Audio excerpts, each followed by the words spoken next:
Hello guys. Ngayon tayo, dahil po napakabait po nung husband ko, tayo po ay nabigyan po natin siya ng sorpresa. So, saglit lang po, tas ko na itong kortina.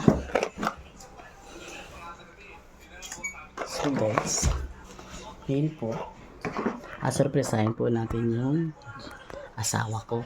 Pero yung hindi niya po alam kung ano yung laman nitong charger ng iPhone ko. Hindi niya alam.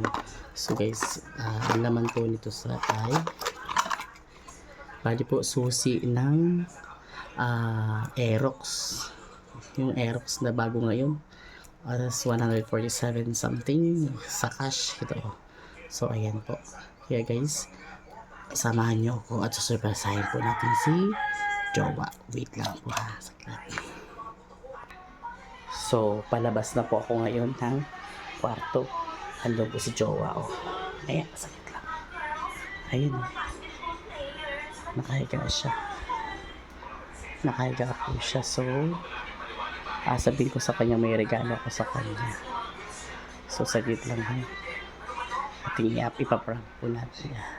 Hindi lang pala po iregaluhan po natin. I-deserve naman po niya. Sige, okay na. Saglit lang po ha. Baby, may regalo ko sa iyo. May regalo ko sa iyo. Buksan. Ayan. Bubuksan po niya. So, ayan. Nasumunta ka.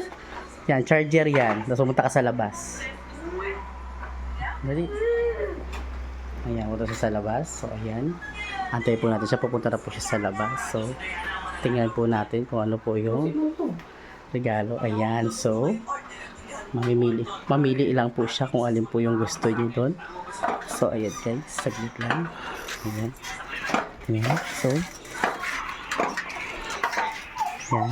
Ayan. Buksan mo yung yung yan, buksan mo yan. Buksan mo yan. Yan. Yeah. So ayan, may bago na naman pong Aerox yung asawa ko. Nagpabili po siya ng kotse. Nagpabili po ng tricycle. May bago, dati po kaming Mio ngayon may bago na naman. May bago na naman po siyang Aerox. So ayan guys.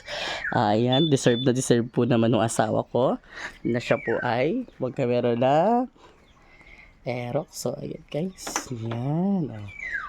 Ayan, parang may pag-asa po So ayan po, kita naman ninyo. Ayan guys, thank you po. At siya po ay may bago na naman pong service. Sasakay po niya dito yung mga babae niya. Tsare! So ayan po, may bago po siyang Aerox. So ayan. Kita niyo naman guys. So ayan. So may update po. Balik po mamaya na po sa gabi ang aming usap nito. Kung ano paano niya ako mapapas. Choice lang po. Sige, Ed. Yun po ay thank you, Ed. God bless.